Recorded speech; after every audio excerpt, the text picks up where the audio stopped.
of Tamil Nadu, I request you to express your views. Stalin Saab.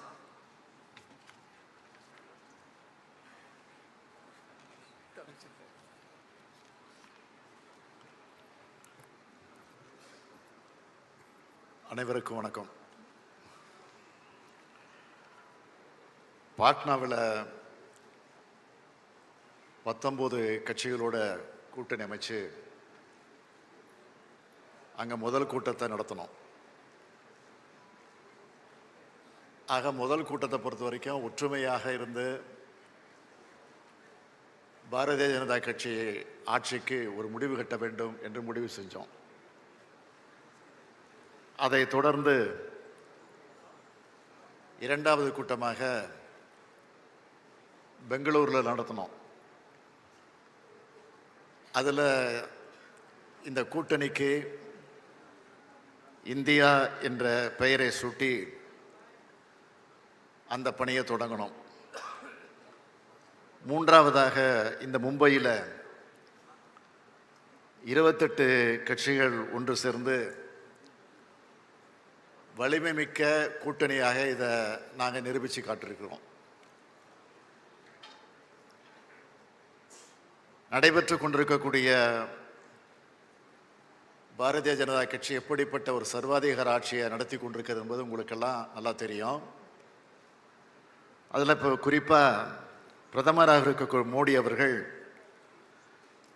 எங்கே போனாலும், அது அரசு நிகழ்ச்சியாக இருந்தாலும் சரி, கட்சி நிகழ்ச்சியாக இருந்தாலும் சரி, அல்லது தனிப்பட்ட எந்த நிகழ்ச்சிக்கு போனாலும் அங்கெல்லாம் இந்த 9 வருஷமாக செஞ்சிருக்கக்கூடிய சாதனைகளை பற்றி சொல்ல முடியாமல் சிறந்த ஆட்சி நடத்திக்கிட்டு இருக்கோங்கிறத வெளிப்படையாக சொல்ல முடியாத அளவுக்கு அவர் ஆளாகி நாங்கள் அமைச்சிருக்கக்கூடிய இந்தியாவுடைய கூட்டணியை பற்றி அவர் அடிக்கடி பேசிக்கிட்டு இருக்கிறாரு. ஆக சிறந்த பப்ளிகேஷன் ஆஃபீஸராக பிரதமரே செயல்பட்டு கொண்டிருக்கிறார். அதற்காக நாங்கள் எங்கள் கூட்டணியின் சார்பில் பிரதமர் மோடி அவர்களுக்கு நன்றியை தெரிவிச்சுக்கிறோம். இந்த 9 ஆண்டு காலத்தில் இந்த ஆட்சியில், பிஜேபி ஆட்சியில் எந்த சாதனைகளும் கிடையாது.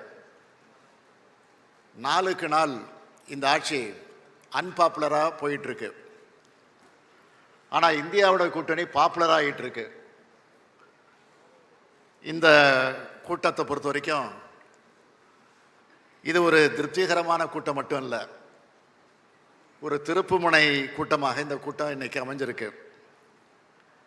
பிஜேபி ஆட்சியினுடைய கவுண்ட் டவுன் ஆரம்பமாயிடுச்சு.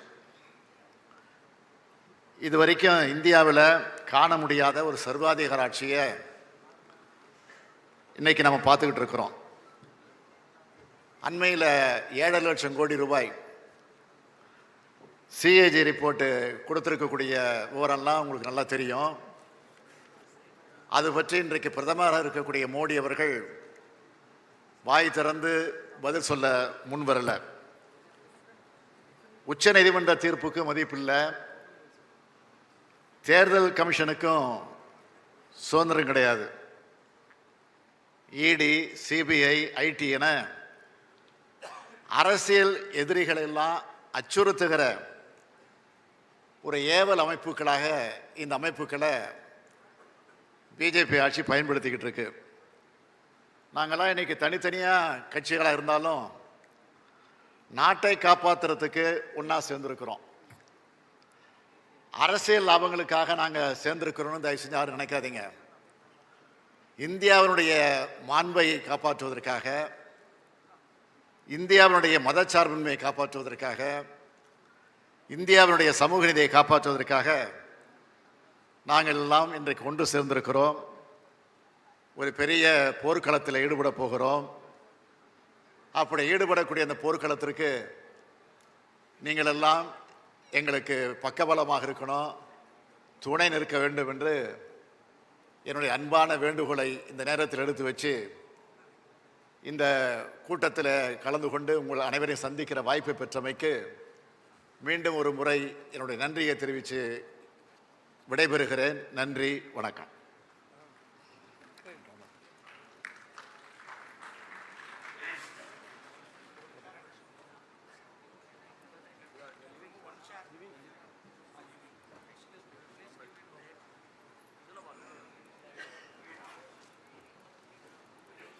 मैं अरविंद केजरीवाल जी को आमंत्रित करता हूं।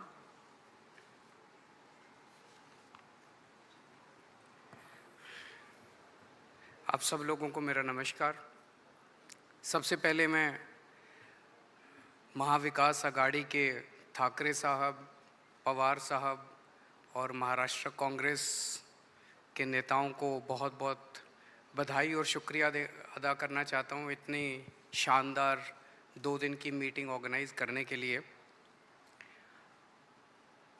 ये जो इंडिया अलायंस है, ये अलायंस कुछ चंद 26, 27, 28 केवल पार्टियों का अलायंस नहीं है।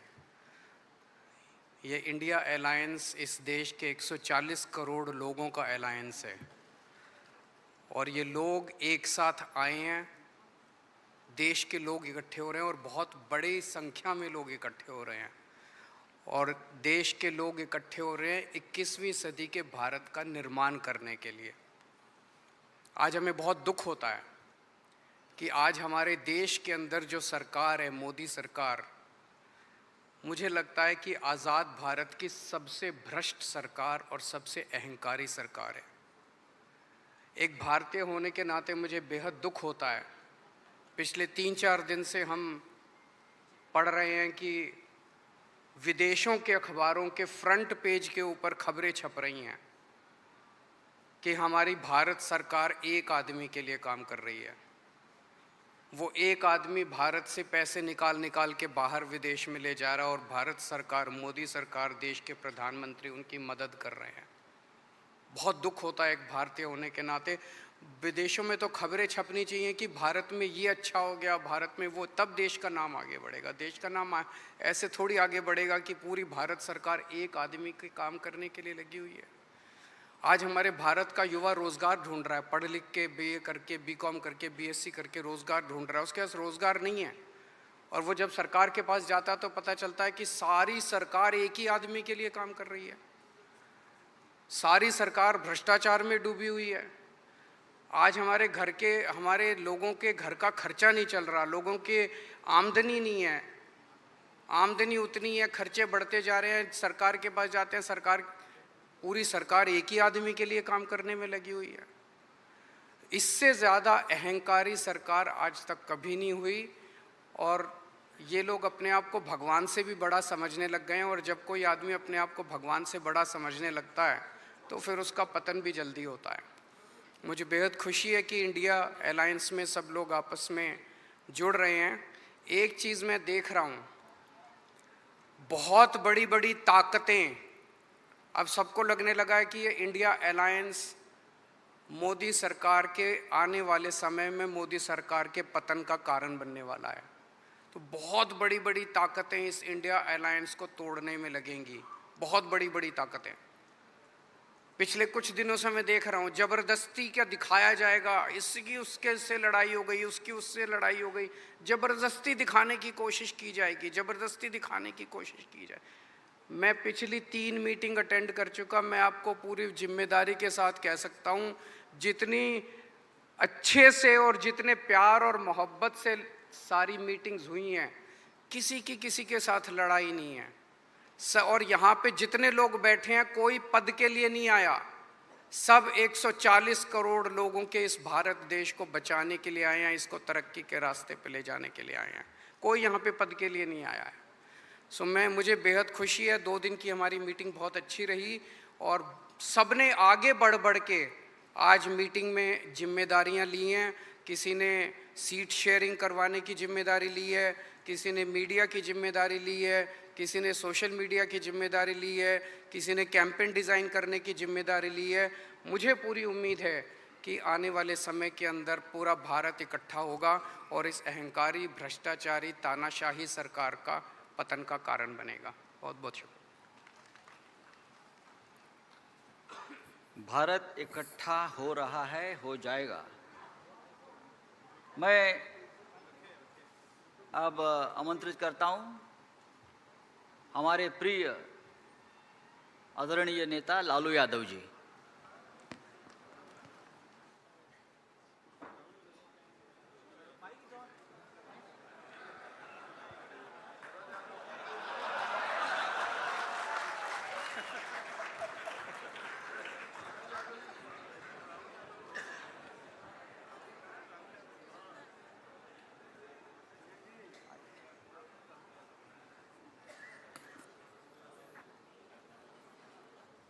कांग्रेस पार्टी के अध्यक्ष जी शरद पवार जी, मंच पर बैठे हुए हमारे देश के सभी पार्टी के नेतागण, मोदी के पार्टी को छोड़ के मुझे काफ़ी प्रसन्नता हुई कि हम इस देश के विभिन्न पार्टियों के नेता अलग अलग बैठे थे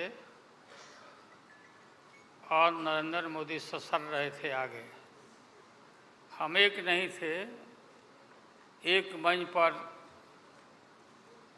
एक एक उम्मीदवार खड़ा नहीं होते थे, उसका खमियाजा देश को भुगतना पड़ा और मोदी काफ़ी इसका लाभ उन्होंने उठाया।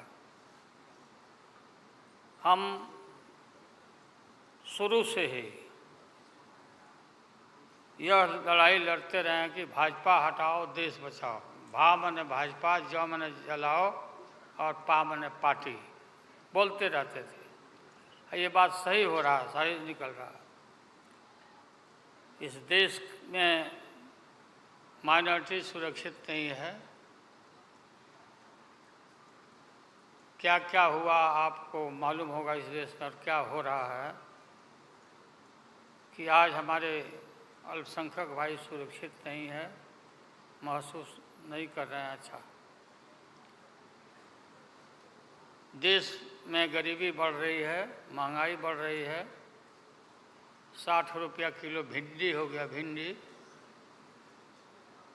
टमाटर का जो हाल है सो जानते ही हैं, जबकि टमाटर में कोई स्वाद भी नहीं है इनके राज में।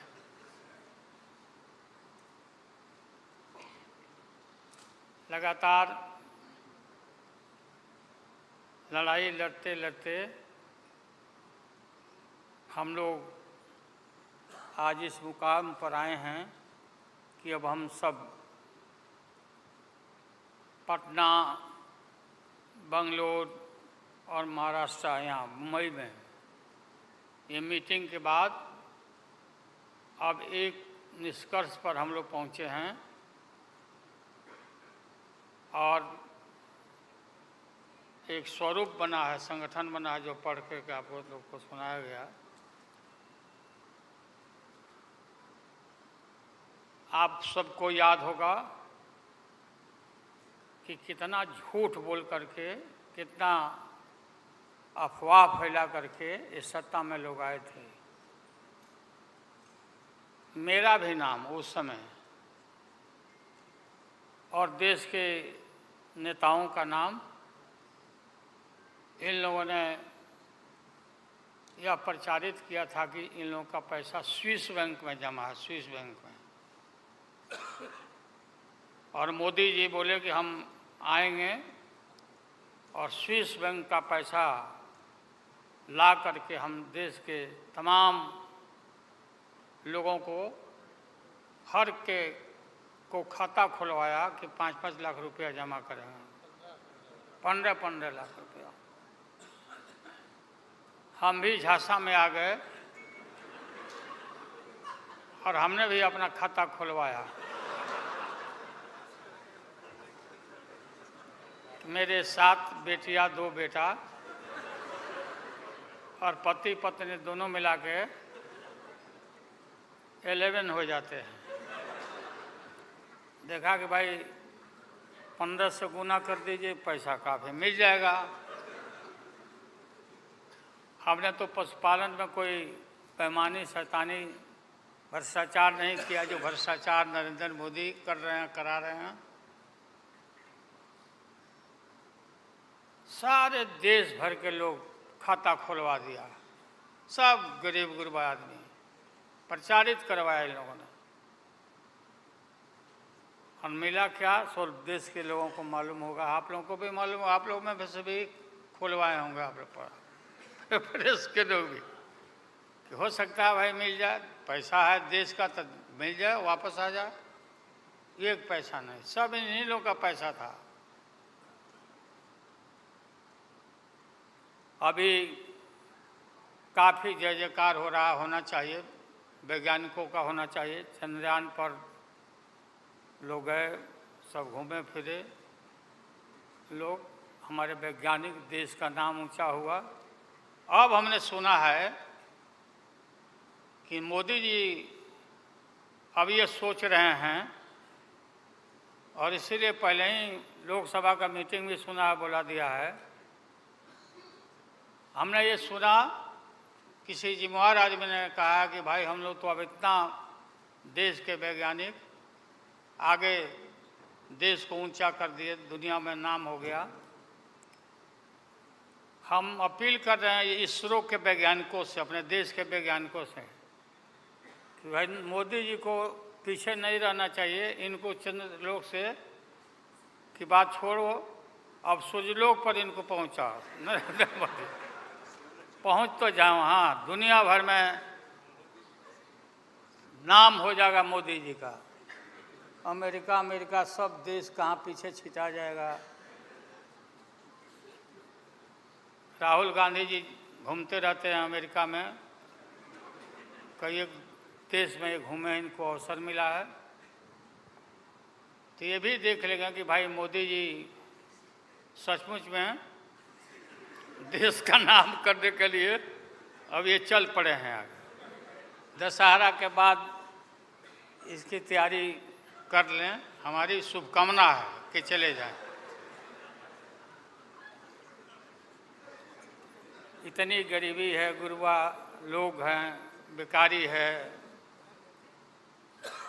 चारों तरफ फैला हुआ है, और बोलते हैं कि देश आगे बढ़ गया, कि देश आगे बढ़ गया।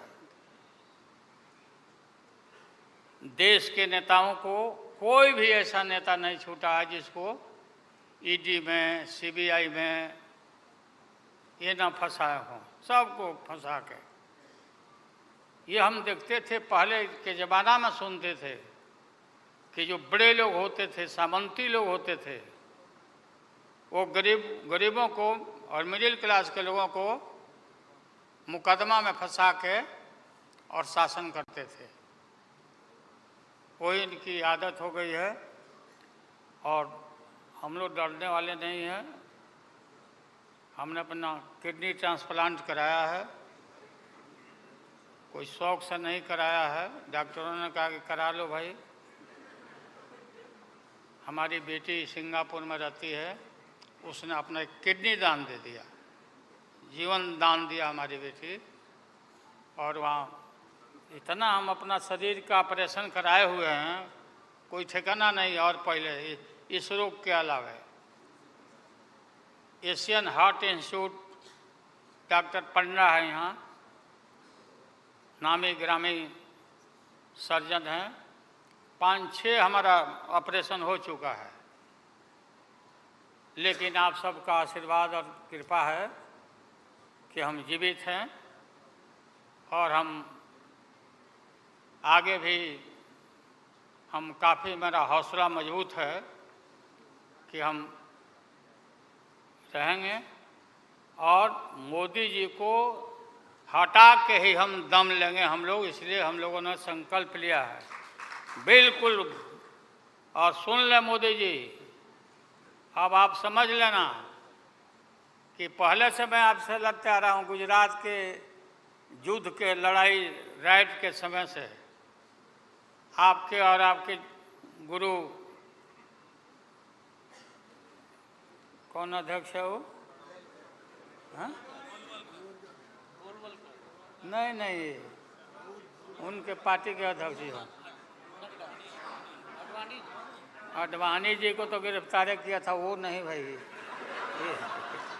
अरे अभी जो है मौजूद अमित शाह, बताओ ही कहाँ के शाह नेता हो गए, कब का संघर्ष किया हुआ भाई। हम थे राज्यसभा में थे उन दिनों में, भैरव सिंह शेखावत साहब जी उपराष्ट्रपति थे, और दंगा जब हुआ तो चारों तरफ देश और दुनिया भर में यूरोपियन कंट्री ने अपने नागरिकों को मना कर दिया कि मत जाना उधर, भारत में मत जाना, और इनका प्रवेश भी निषेध हो गया था विदेशों में। आप सब लोगों को मालूम है किस तरह का इनका इतिहास रहा है। हम गमछी बिछा के फ्लोर ऑफ द हाउस में वहाँ बैठ गए आगे, चेयरमैन के चेयर के नीचे। हम कहा कि मोदी को गिरफ्तार करो, गिरफ्तार करो मोदी को, नहीं तो नहीं उठेंगे। चारों तरफ से हाउस गर्म हो गया, गर्म हो गया हाउस। और गर्म होने के बाद काफ़ी इनको परेशानी हुई, और स्वर्गीय अटल बिहारी वाजपेयी जी वो नेता थे, वैसा नेता हमने नहीं देखा। उन्होंने कहा नरेंद्र मोदी को कि राजधर्म भी कोई चीज़ होता है, राजधर्म, लेकिन जो आदमी गिरफ्तारी के बाद इतना सारा विपक्ष सब लोग हम लोग जुट गए थे कि भाई कम से कम कंडेम भी करो उनके एक्शन को, नहीं किया ये लोग।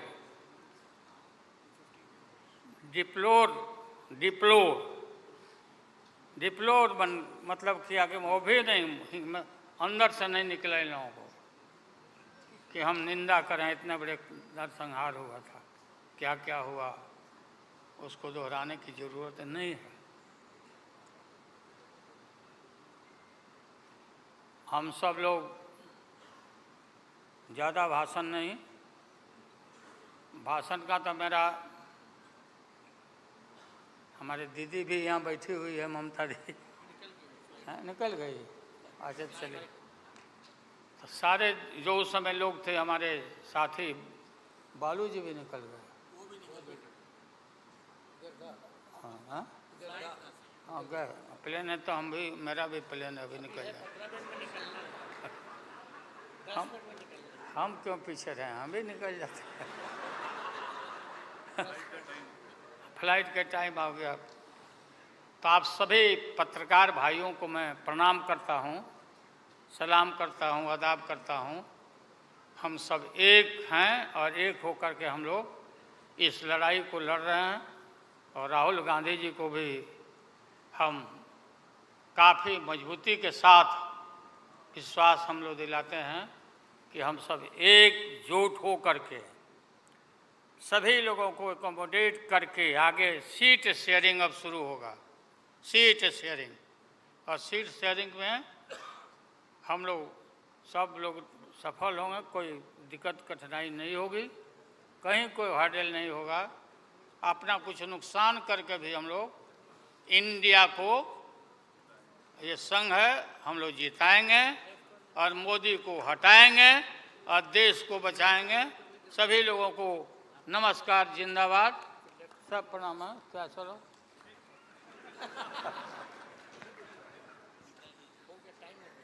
टाइम भी हो गया, तो नमस्ते सब लोगों को, प्रणाम।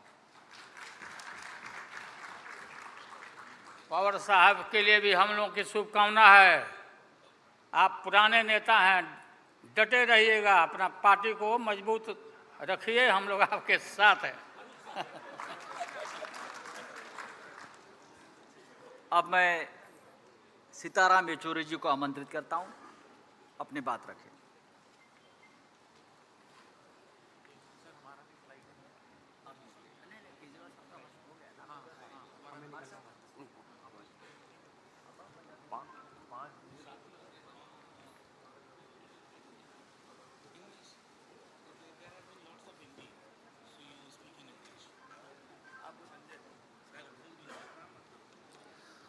Well, you've all heard our leaders speak in Hindi, so you want me to speak in English or should I also continue in Hindi?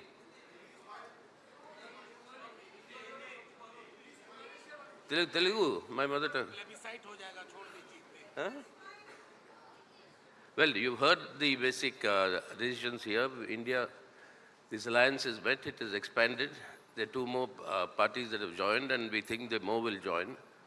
And we have worked out the understandings on the basis of which the seat sharing will be done at the state levels.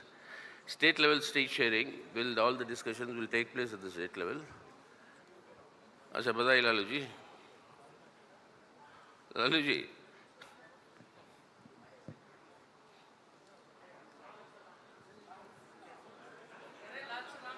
लाल सलाम कह रहे हैं ये the spirit of India. Lalu ji is saying Lal Salam to me, and I am saying Jai Hind to him. So that at the state level, we'll work out the adjustments, seat adjustments, etc. State to state, it will vary.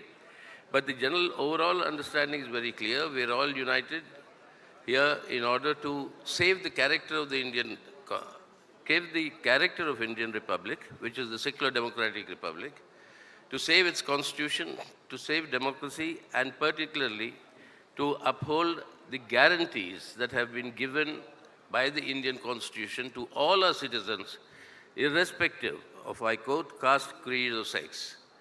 That equality for all and justice, that is economic, social, and political, that justice for all, that must be ensured. If all this has to be done, then the BJP must be kept away from controlling the government and state power. So that is the objective with which we've all come together. Now you'll be seeing many things happening, as in when this grouping gets more consolidated. The first time when we were meeting in Bangalore, suddenly the NDA was resurrected. This time when we came to Bombay, suddenly the 200 rupees was reduced to the gas cylinder. You heard about how much it was increased then. And while we were meeting here came the announcement of a special session of Parliament. And what gimmickry will follow from there, what will be done, that we'll have to wait and see. So it's very clear that the Modi government and the BJP is rattled by this coming together of all the secular forces and the secular parties. And that in itself is a signal for the march towards victory that India will make with all our leaders coming together. And we propose to consolidate this further with a series of public meetings spanning across the country, and that will from all parts of the country ranging out. So now from this meeting, we are reaching out to the people. We are already with the people, but we'll be reaching out to the people through public actions and action programs, and that will be further strengthened in the days to come. So that is in addition to what has already been told here. We only think in the coming months you'll see more of united activity amongst all the parties that are represented here, and we are sure that more and more parties will be joining the India grouping, and this will consolidate further in order to save India today. To saving India and then changing India for the better, that is the objective with which we all come together, and that is what we will ensure, and that is our assurance to the people of our country. Thank you. अब मैं आमंत्रित करता हूं आदरणीय प्रिय Rahul Gandhi ji.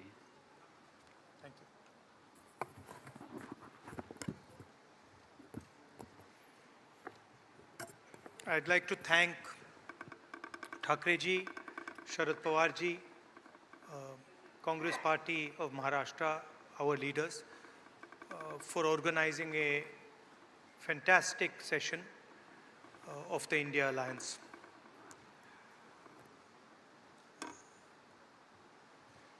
Two very big steps were taken. The most important thing to understand is that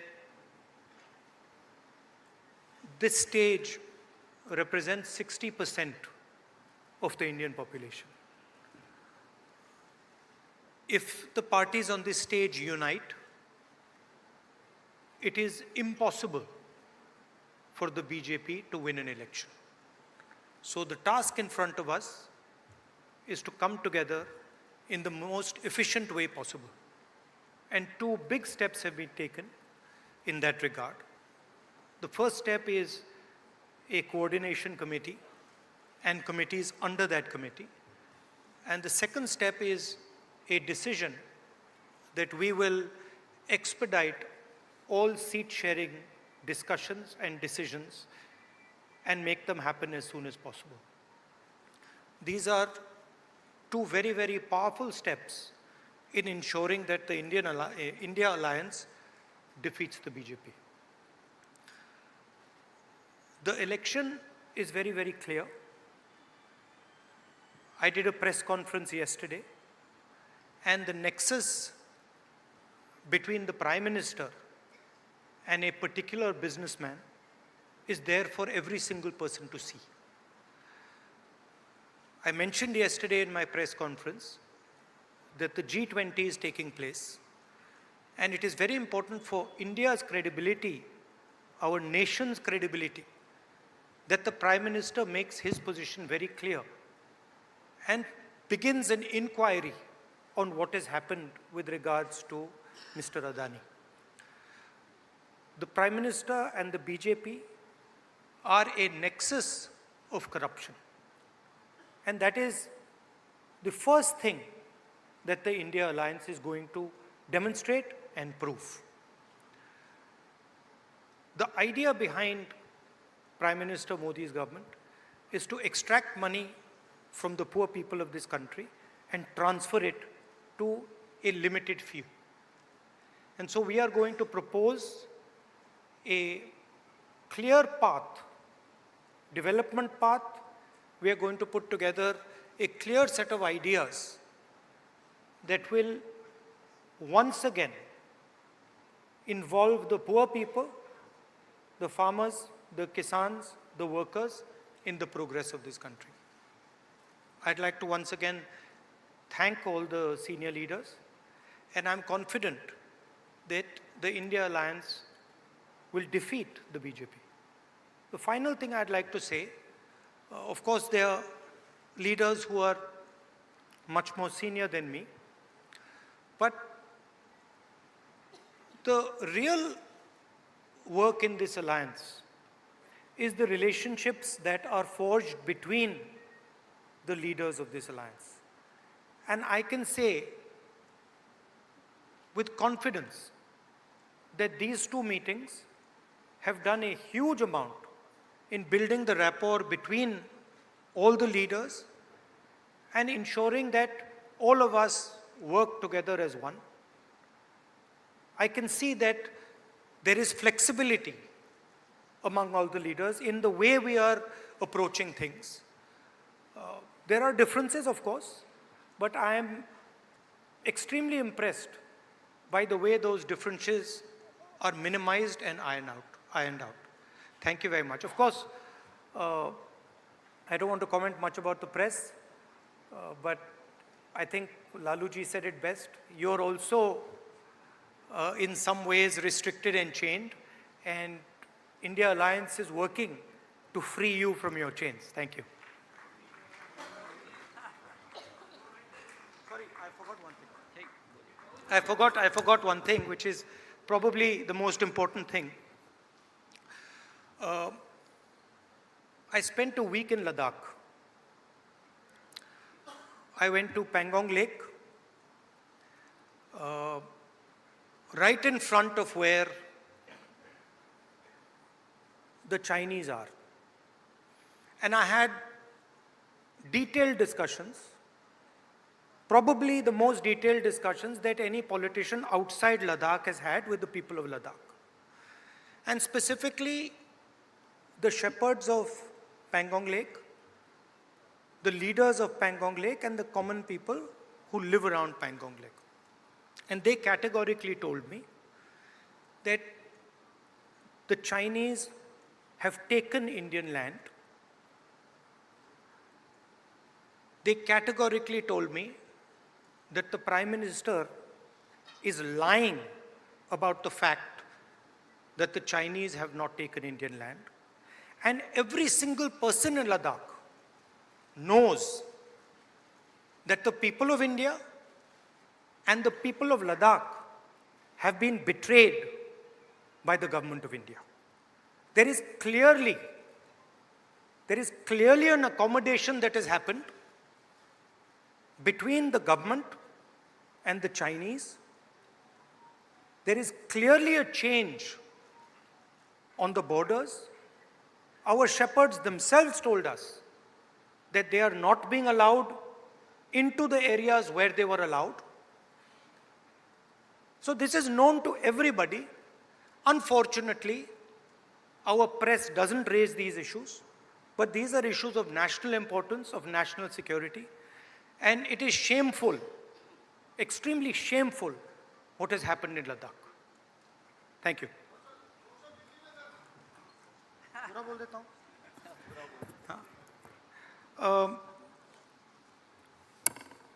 सबसे पहले मैं शरद पवार जी, ठाकरे जी और जो महाराष्ट्र कांग्रेस के हमारे नेता हैं उनको धन्यवाद करना चाहता हूं कि उन्होंने एक बहुत अच्छा सेशन यहाँ हमारे लिए किया। सेशन में दो महत्वपूर्ण बातें डिसाइड की गई। पहले कि एक कोऑर्डिनेशन कमेटी होगी और दूसरी कि जल्दी से जल्दी जो सीट शेयरिंग का मामला है उसको हम डिस्कस करके उसमें हम रेजोल्यूशन निकाल देंगे। नरेंद्र मोदी और अदानी जी के बीच में जो रिश्ता है उसके बारे में मैंने कल बोला। इंटरनेशनल फाइनेंशियल न्यूज़पेपर्स में आया है कि $1 बिलियन पैसा हिंदुस्तान से गया है, बाहर गया है और वापस आया है। और जो हमारे किसान हैं, मजदूर हैं, गरीब लोग हैं, उनके लिए जो हमारा विजन है वो हम थोड़ी ही देर में हिंदुस्तान को आप सबको दिखाएंगे। Thank you. इंडिया अलायंस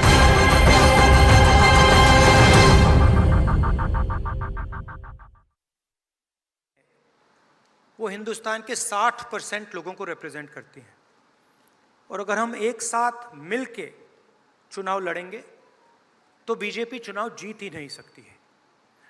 और मुझे बहुत खुशी हो रही है कि जो हमारी पार्टीज़ हैं, जो हमारे नेता हैं, उनके बीच में जो रैपोर है, जो फ्लेक्सिबिलिटी है, वो गहरी होती जा रही है। और मुझे लगता है कि इंडिया अलायंस बीजेपी को चुनाव में आसानी से हरा देगा। बीजेपी हिंदुस्तान के गरीब लोगों से धन छीनकर चुने हुए 2-3 लोगों को देती है। हमने प्रोग्राम्स की बात की है।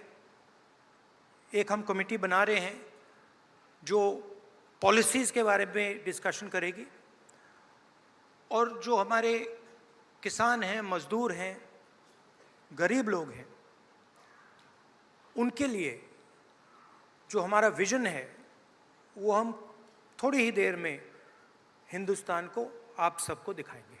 Thank you. इंडिया अलायंस के एक मजबूत स्तंभ आदरणीय शरद पवार जी।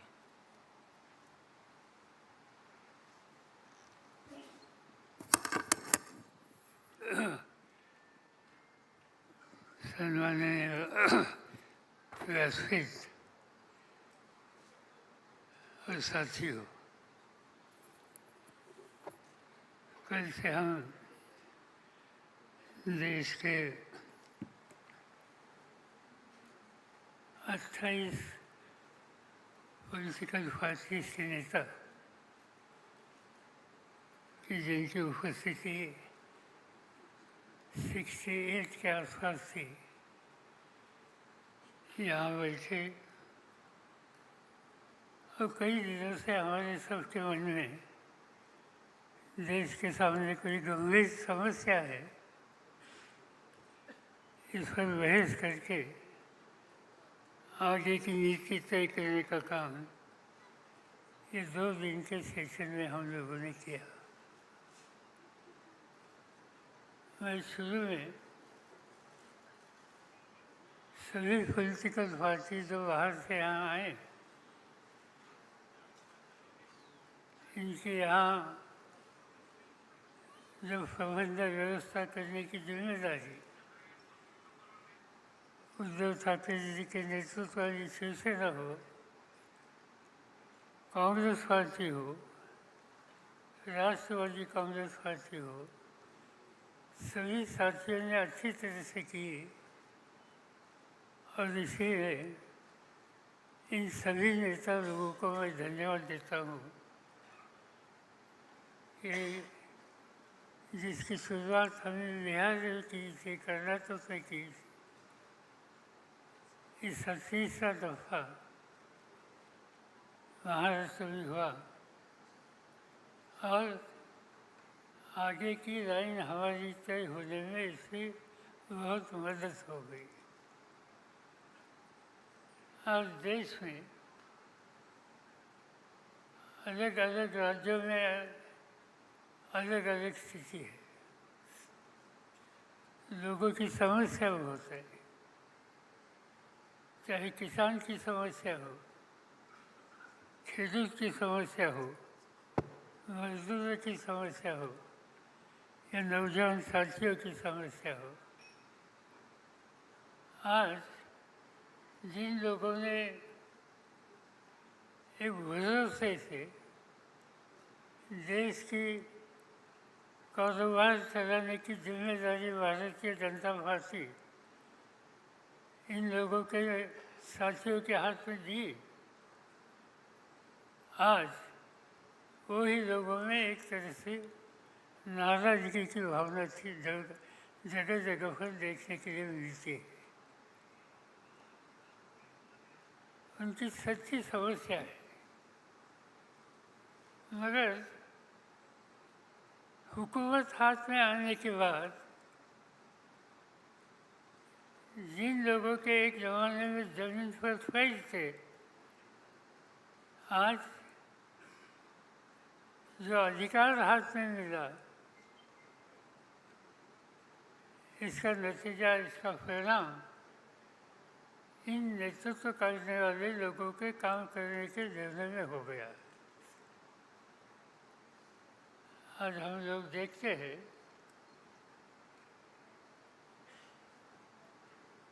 कि राजनीति में राजनीतिक दल मिलकर काम करने की तैयारी करते हैं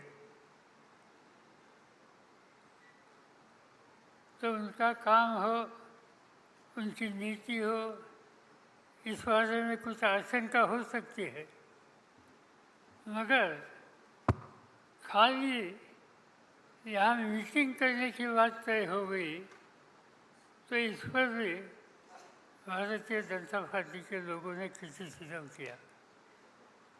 उन लोगों ने कहा नेतृत्व ने कि मिलने की क्या आवश्यकता है, प्रजातंत्र में कोई भी इशूज हो लोगों के सामने, इसलिए मिलकर आपस में बहस करके कोई रास्ता निकलेगा कैसे, इस पर ध्यान देना, ये तो कोई गलत बात नहीं है, मगर हम लोग यहाँ मिले इस पर भी एक तरह का क्रिटिसिज्म हमारे कुछ साथियों ने किया। इसे एक ही बात साफ होती है कि 10 साल देश की हुकूमत हाथ में आने के बाद जो, जैसे मैंने कहा कि ज़मीन पर पैर रख के काम करने की आवश्यकता है, इससे नेतृत्व करने वाले लोग बहुत दूर गए।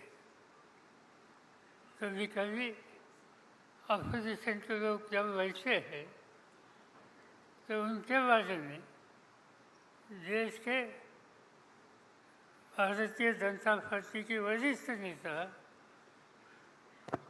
इन लोगों के बारे में घमंडिया ऐसा उनका उल्लेख करके उनके बारे में बातें करते हैं।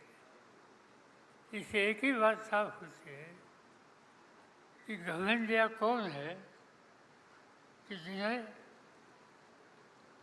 लोग मिलकर आपस में बैठने की तैयारी करते हैं, ये भी जिनको पसंद नहीं उन्हें घमंडिया कहने की आवश्यकता है। और ऐसी एक शक्ति देश के हितों की रक्षा करने वाली नहीं, इस पर मिलकर कुछ न कुछ रास्ता निकलना चाहिए। और ये रास्ता निकलने के लिए हम कुछ लोग कई दिनों से आपस में बात करते थे और जिससे इंडिया के नाम पर एक नया विकल्प देश में तैयार करने की कोशिश हम लोगों ने शुरू की है। और इसका ही ये सम्मेलन यहाँ का सम्मेलन था। मुझे खुशी है कि देश के लोगों ने जो कुछ हम करना चाहते हैं इस बारे में मुझे गंभीरता से देखने की बात की। मीडिया ने ये जो कुछ हम कर रहे हैं ये देशवासियों के सामने अच्छी तरह से रखने के लिए अपना काम किया।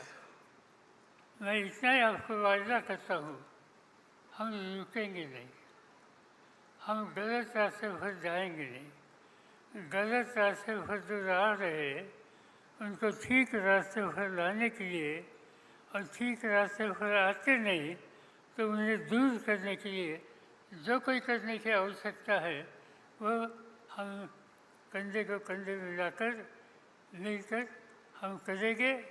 और देशवासियों के सामने एक साफ सुथरा प्रशासन देने की जो आवश्यकता है इसके लिए जो कुछ करना होगा वही करेंगे, इतना मैं कहना चाहता हूँ। ये सब करने के लिए हमारे सब साथियों ने बहुत मेहनत की। तीनों पार्टी के नेता लोगों ने, उनके सब साथियों ने मेहनत की। अनेक कई राज्यों से जो हमारे साथी यहाँ आ गए, मैं इन सभी को धन्यवाद देना चाहता हूँ कि ये अधिवेशन कामयाब होने के लिए सभी लोगों ने साथ की। ये सभी को मैं धन्यवाद देता हूँ, मीडिया को धन्यवाद देता हूँ। यहाँ जिन साथियों ने अच्छी तरह से इंतज़ाम किए इन साथियों को धन्यवाद देता हूँ और आपसे अदा लेता हूँ।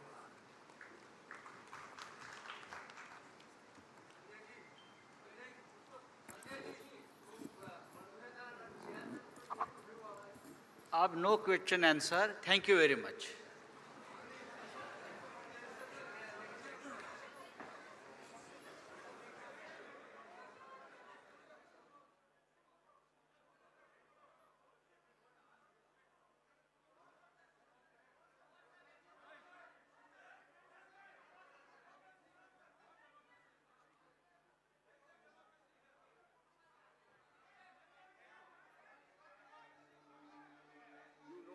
I am always an optimist. Nevertheless, I must say that the response that I have received has exceeded my fondest expectations. I can only say in reply that I feel proud of you. I have been saying repeatedly that we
I have reverse diabetes. All thanks to this little CGM sensor here and my 3 Fit-to-Fly coaches.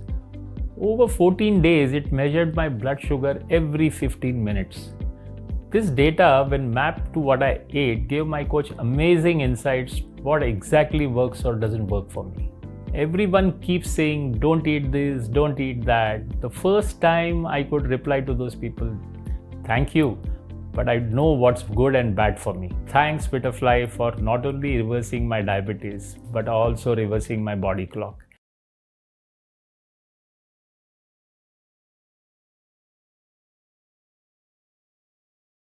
नमस्कार. शिवसेना उद्धव बाळासाहेब ठाकरे पक्षाच्या वतीने आयोजित आजच्या या पत्रकार परिषदेत सर्व digital तथा print माध्यमांचे मनपूर्वक स्वागत. माझ्यासमवेत या पत्रकार परिषदेत पुणे शहर प्रमुख गजाननजी थरकुडे उपस्थित आहेत. गेली 2 दिवस काल आणि आज इंडियाची बैठक चालू आहे. 28 पक्ष एकत्रित आलेले आहेत आणि संपूर्ण भारताच्या लोकशाही व्यवस्थेच्या संदर्भाने चिंतन करत त्यावर तोडगा काढण्यासाठी ही अत्यंत महत्त्वपूर्ण बैठक मुंबईमध्ये होत आहे. ही बैठक सुरू झाली आणि मागच्या 6 महिन्यात ज्या लोकांचे सूर होते, शिल्लक सेना आहे, संपलेत सगळे, काही राम नाही राहिलेला, ती लोक अचानक जागी झाली आणि आता त्यांचा सूर बदललेला आहे. या सगळ्यांमध्ये पत्रकार परिषदांचा धडाका चालू आहे, ज्यामध्ये गजानन कीर्तीकर आणि दीपक केसरकरांनी एक पत्रकार परिषद घेतली. उदय सामंतांनी काही स्टेटमेंट केले. देवेंद्रजी स्वतः बोलले. सन्माननीय मुख्यमंत्री एकनाथ शिंदेजी बोलले. एवढे सगळे बोलतायत आणि नितेश राणे बोलणार नाही असं कसं काय? तर तेही मग म्हणजे गंगा वाहत असेल तर सगळेच हात धुवून घेतात.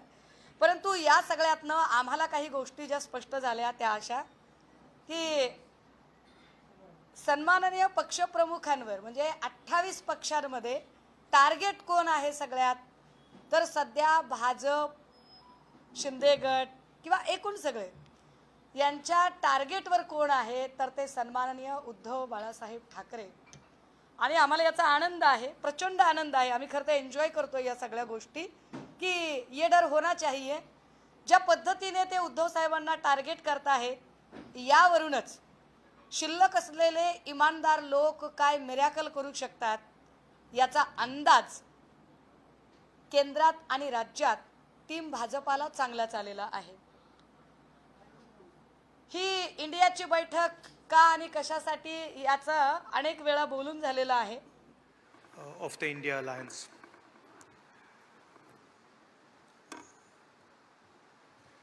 Two very big steps were taken. The most important thing to understand is that this stage represents 60% of the Indian population. If the parties on this stage unite, it is impossible for the BJP to win an election. So the task in front of us is to come together in the most efficient way possible. And 2 big steps have been taken.